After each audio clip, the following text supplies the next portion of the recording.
So Allison, I'm reading a quote from JobVite that says that a third of all new employees quit within 90 days of being hired. That's real? That's a real metric? Yeah, Alex, companies are not leading with transparency and trust in their recruiting process. And so they are not getting qualified candidates moving all the way through the pipeline. That's why it's so important to apply the concepts we're going to talk about today in order to make sure you're getting the best candidates that are going to stick around. Let's talk about it.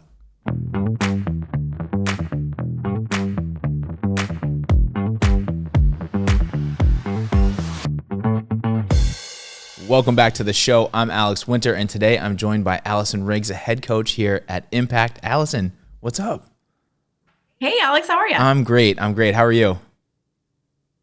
Living in the sunshine, man. Yeah, living in the sunshine. It's nice and beautiful and warm and sunny where you are. I'm jealous. It's not so much here. But thank you for being back on the show. I can't wait to talk to you today. We're talking about recruiting, but a really interesting angle on recruiting. I think we're kind of breaking the mold here. We're talking about why you need to start thinking about your recruiting or your candidates similar to how you treat your customers. So can you tell us a little bit, like, high level, what that means before we get into like the weeds of it? Yeah.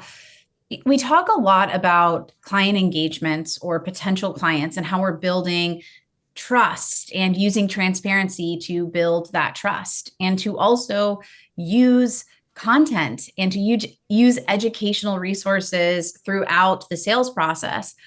Well, what's stopping us from doing the same things in our recruiting and onboarding processes as well? Speeding up that candidate recruiting cycle, having more educated candidates in our pipeline, and building that trust and transparency so they know exactly who they are coming to work for even before they sign that contract. I love that. I really love that. And I have a stat here that John provided for us, and it says that a study that was done in 2018 from JobVite said that a third of all new employees, a third, quit within 90 days of starting their job. That sounds like an epidemic. Like, that sounds terrible. Why do you think this plays into that, or like, why do you think that is?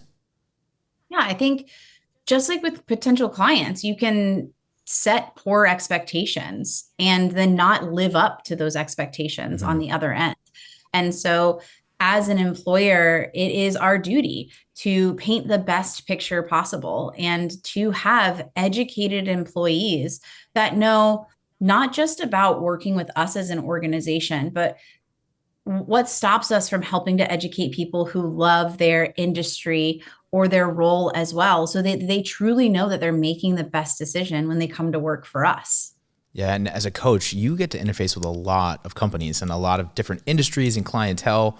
So I feel like you really have a good perspective on this. What do you see typically with most companies as they're growing, as you're coaching them and they need to start hiring on new people? What does that look like on like a day-to-day basis?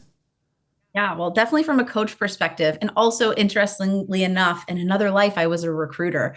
So this Oh, is wow. Okay.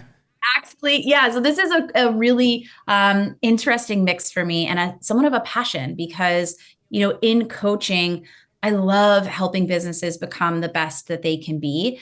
And also on the individual side, I love helping employees and team members specifically be the best that they can be in the right role and in the right environment that helps them build that growth. And a lot of times, helping companies realize that shift of treating your candidates just like you would potential clients is something that they've never thought about before.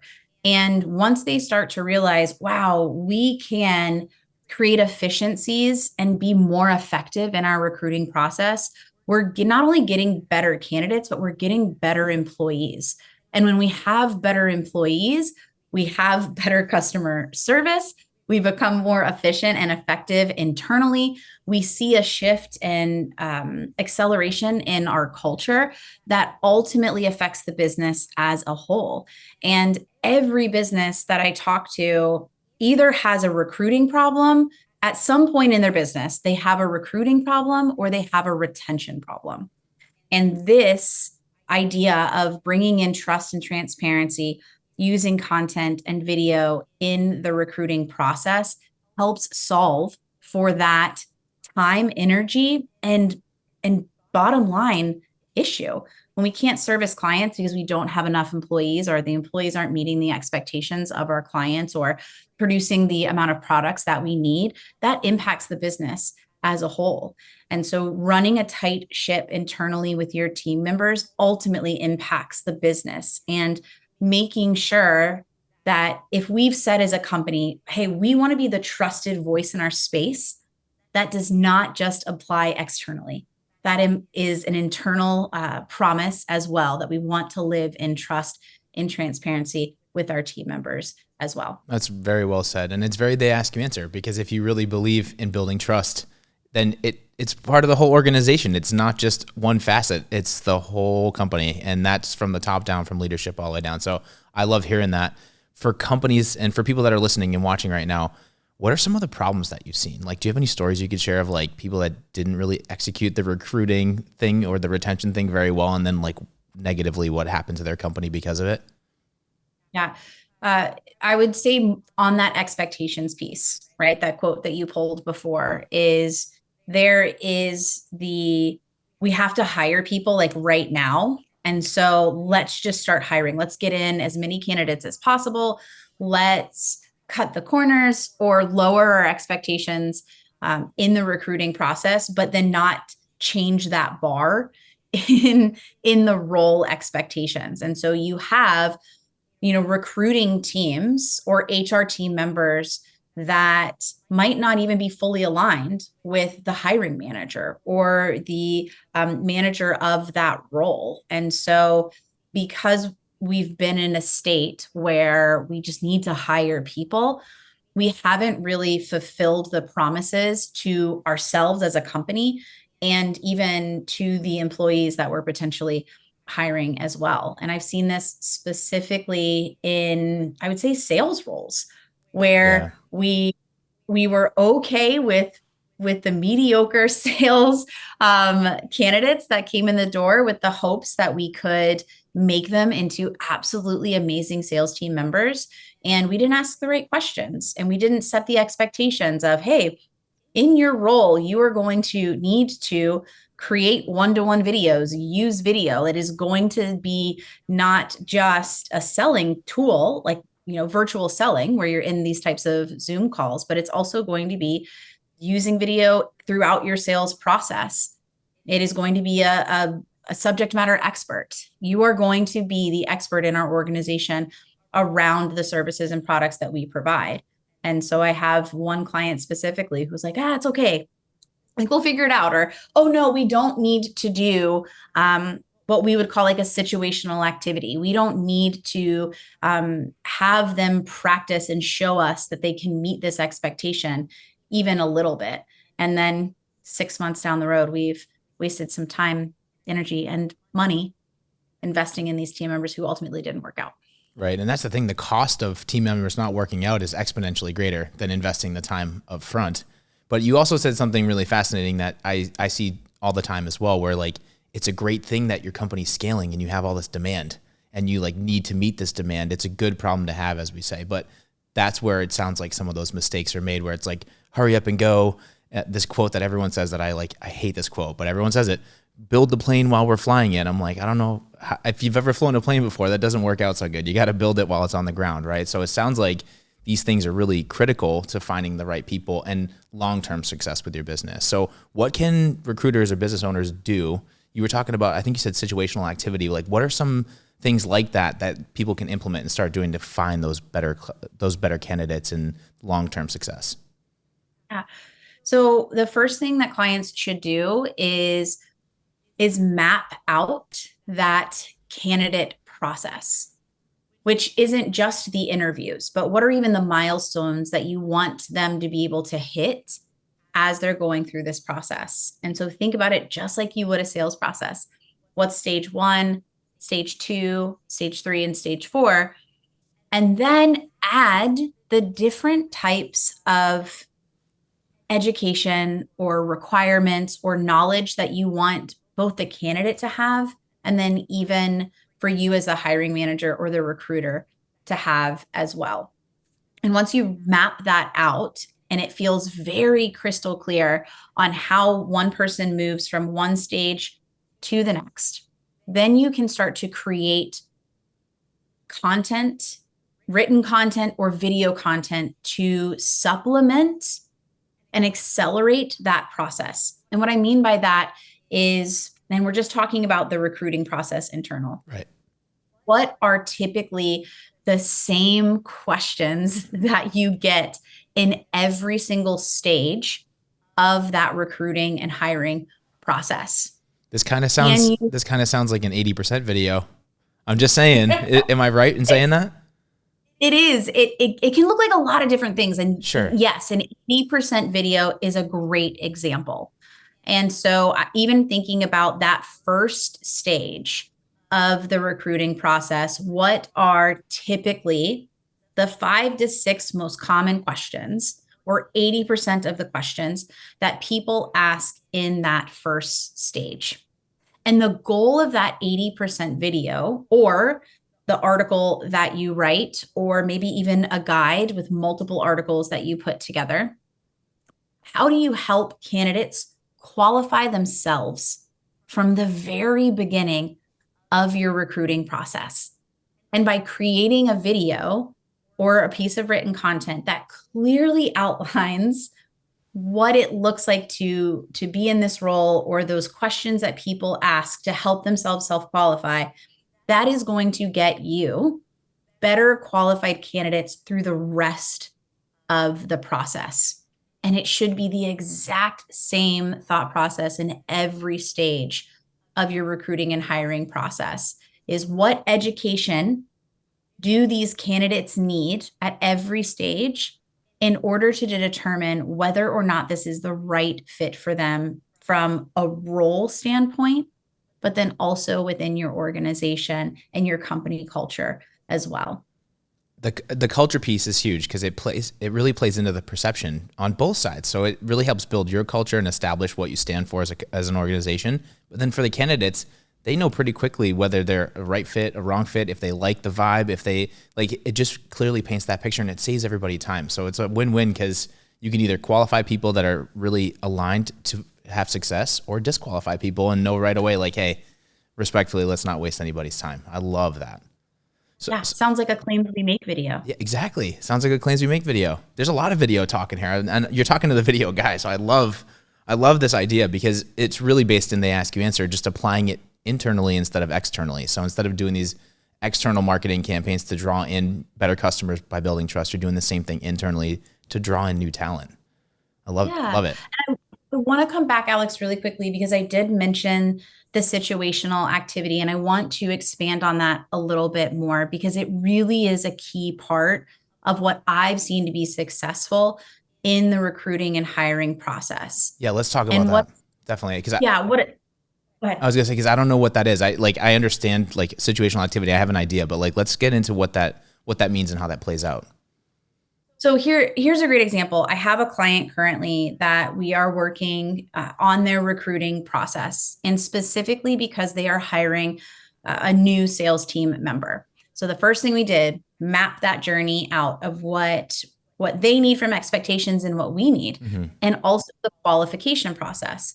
And so towards the end of this process with the sales position specifically, we want to see how well they could perform in an impromptu sales conversation. So the situational activity, depending on the role, is an activity that they would perform regularly in this position at the company. So for this sales role, it is that sales conversation. And so what we did is we created a fake scenario, which can be based a little bit in reality, of they decided to go with a discovery call. So what would that first discovery call look like? And we painted the picture for the candidates. This is, you are representing X company. This is the potential client. As the recruiter, I'm going to play the role as the potential client. And your goal during this mock sales call is to get as much information to discover what solution they really need. And so then that's the activity. You schedule that call Either you can do in person or you can do virtually as well. And you schedule that 30-minute mock role play, that mock scenario that they would do on a potentially daily or weekly basis. Yeah, A great it's example. almost like an audition tape. Like if you're an actor or an actress, it's almost like submitting your audition tape to see if you can get the part, and it allows the director to see if you can handle it and if you have the right tone and whatever they're specifically looking for. That's really really interesting. And there's a couple of things that you can look for in that type of activity. Is you don't expect perfection, right? Like Sure. don't expect it to be absolutely perfect. People are going to be nervous. This is a little bit different than they're probably used to in the hiring process. But look for, the questions that they ask in that mock interview. Look for how they hold themselves. They might not ask the best questions, but we can help them change their questions. Look for their presence. Look for how they engage. Look at how curious they are, how much they settle for a first surface level answer, or if they dig deeper. Think about it from just, is this person that has the potential to make it in this role? And even in that mock activity, you'll see some of that culture stuff, right? Totally. You'll see. Yeah, it allows you to find those core qualities that you're trying to find, and then the rest of it you can fine tune and sculpt and shape the questions or whatever the case may be. But you're trying to find those core pieces that you need to have in order to be successful. Yeah, and that's a great activity for you to do as the recruiter or the hiring manager. Is, what are my expectations? What are the things that are, hard yes or hard no that I'm looking for in this mock interview? Okay, Allison, so we talked about the recruiting process and the details of what you should be trying to do and new ways to approach it. But how do you, from like a marketing standpoint, even get people to become candidates? Like, how do you attract them and say like, hey, we're hiring, or hey, we're looking for X, Y, and Z? Like, what's that look like? Ooh, I love this. And of course, you've got my they ask you answer wheels turning here, Yes. where you want to think about it the same way you would with clients. And that's what we mean by treating candidates like you would clients. Is you want to create content, written content and videos that someone in the very beginning stages of their journey looking for a type of position that you're offering would be looking for. So think about it like the big five. Is cost then turns into salary, Okay. where we would then say, what is the average salary of a salesperson in a HCM or HR company? And now what we're doing is we're writing articles that our potential qualified candidates would be searching for in their job search. And they are asking these types of questions that's going to lead them to open positions. So think about it. We talk about the big five. Is cost turns into salary. Problems is problems. Your comparisons or your verses could be actually working for two different companies. So comparing yourself to another company, so getting those brand names in there, or maybe it's even sales coordinator versus sales manager in an HCM company. And then so just apply it to the other big five as well. Is really just think about this: is what are our candidates actually searching for in their job search, and how can we help educate them in the industry as a whole? I have a compliance company that is doing really, really well with this because they always need new auditors. So they are writing the type of content that potential auditors are looking for when not only they're on the job hunt, but also as they're continuing to grow in their career. And so Right. we've got some content that's geared towards entry level beginners, but then we're even creating content that seasoned auditors are looking for, like certifications or continuing education. And guess what? Guess where they're learning about how to become more seasoned in their career, Alex? I'm gonna guess LinkedIn They're or looking they're looking on LinkedIn, which is where we're posting our content, right. right? Like we're posting our content on LinkedIn, but now we're drawing them back to our website. We're That's now there learning how to become the best auditor on the planet on one of the best auditing companies' websites. Yeah, that's the key. That transitions point from like being on LinkedIn or whatever recruiting site and actually taking the time to go to the website and spend time on the site and learn. It means that there's intrigue. It means that there's another level of good things happening there, other than just like, oh, let me just fill out this application and send it through LinkedIn and hopefully I'll hear something back. Because then you just end up in the pile. Yeah. You just end up in the pile versus here's the cool thing too, right? If you're using a CRM, Yeah. you're using a tool that also helps you track that information, you can apply that for candidates as well. So when they come into your website, they're reading multiple articles, they click that button that sends them that call to action that sends them to your careers page. They fill out a form and they start the process. We can then see that whole journey. We can see, okay, when Alex applied for this videographer position, how many articles did he read? How many pages did he view on our website? What was the path that led him to apply for this position? And there is so much wealth of information that we can learn about people when we apply the same principles that we would when we're bringing in really great clients to bringing in really great candidates. That's fascinating. I'm really blown away of the idea of using the big five and using a CRM that you would normally be using on the front end to do the same thing internally. And hey, you can track all this stuff to the point where you can learn about your own recruiting process. And maybe there's some holes or some gaps that you can fix and change. And you can actually do that because you have the data to back it up. It's not just like a guessing game, right? Yeah. And especially when you are able to track it where you've got those gaps that you're saying of like, oh, why are candidates falling off here? Right. Like at the very, let's say the stage 4 of our process, then you should, as a company, dig in. Why are we losing people? What are the specific reasons? What are we missing in the conversations from the very beginning, or maybe even the stage before, that's leading people to fall off? And really just evaluating, are we just getting poor candidates? And if we're getting poor candidates, how do we create better content? Totally. How do we create better flows to bring in those better candidates from the beginning? And that way we can move people through the funnel a lot easier and a lot more confidently. That makes total sense. So I'm going to go back to earlier, we talked about some of the faux pas or bad things that you've seen with companies, but you interface with a lot of different companies. Have you seen some success with this? And maybe can you share a story of somebody who adopted this ideology and is like hiring the best talent and it's done really well for their business?